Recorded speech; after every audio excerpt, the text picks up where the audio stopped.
It's time now to look at one of the most popular tools used in TV and video presenting, the teleprompter, better known as the auto cue.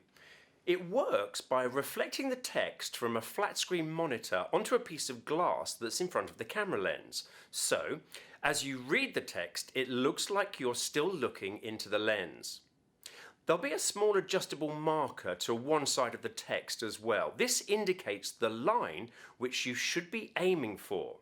It's the line that's going directly over the camera lens, and it keeps your eyes as close to the lens as possible. But you don't actually need an expensive auto cue unit to make convincing videos.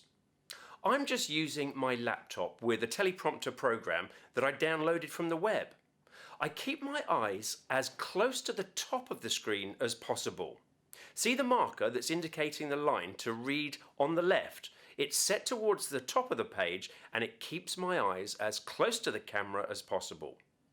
The other thing to consider when you're using a laptop as a teleprompter is that you need to stand at least 10 feet away from the camera to get a really good effect. In fact, the further back you are, the better the end result will be. And don't forget to set the camera up so it's as close to the laptop as possible.